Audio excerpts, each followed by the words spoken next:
Hey everybody, this is Tom Garman from GuitarAntihero.com and Guitar Antihero TV here on YouTube.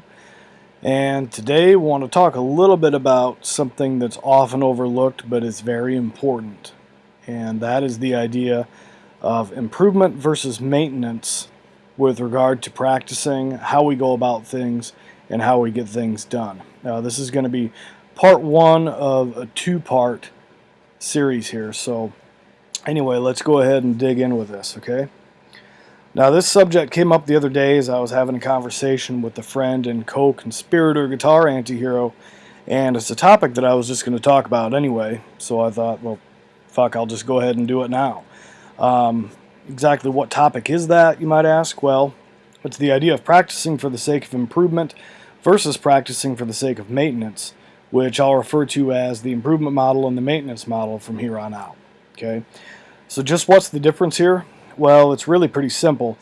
When we practice for the sake of improvement, we're practicing in such a way as to work towards a very specific goal, and that could be breaking new ground with a new concept, technique, or idea, or it could be experiencing greater levels of understanding and application with something that we've already been doing, and so on and so forth. In short, you're basically practicing with the intent of actually doing something new or improving in some pre-existing aspect of your playing and or overall mental knowledge base. Basically, we're just practicing to get better when we're practicing for the sake of improvement. Now, practicing for the sake of maintenance, however, is a whole other ballgame, and the maintenance model is based on maintaining what we've already developed rather than breaking new ground or doing anything new or even necessarily improving something that we've already got. And this is really what we're doing when we talk about keeping our chops up or keeping them from getting rusty, rather than learning or implementing anything new. Now, while the end goal for each model is different, the fundamental process is essentially the same. You set some specific goals, or as we say in Guitar Antihero land, we develop a battle plan. Then we follow that plan until you've achieved your desired result. Now, the only real difference here is going to be the purpose of the battle plan. Otherwise, we construct and follow it in the same way as we normally would for both models. And since our desired result is different for each model, it makes sense that our mindset and approach is different too. Now, work with the improvement model often comes about through some type of inspiration, insofar as we're inspired to do something new or to bump up our abilities in a pre-existing area that may be lacking or not as developed as we'd like. It can also come from internal or external pressure, rather than pure inspiration. I have that in quotes because that tends to mean something different for different people in popular usage.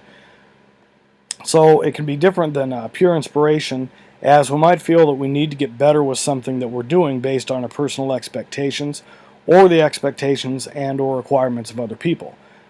Now, for example, internal pressure could come from a general feeling of inadequacy in relation to a particular technique or concept, and external pressure from someone else requiring you to be more proficient in a specific area, like a better working knowledge of scales and articulation techniques in order to land a lead guitar gig with a band that you've auditioned for, etc.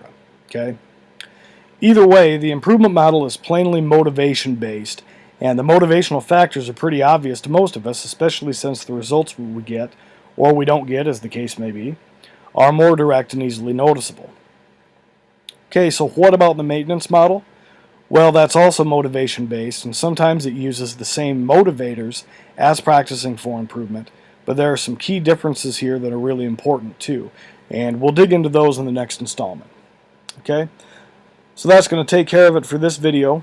Make sure to visit GuitarAntihero.com for more info, tips, and to get your free guitar myth-busting guide. And on that note, we'll see you next time. Thanks.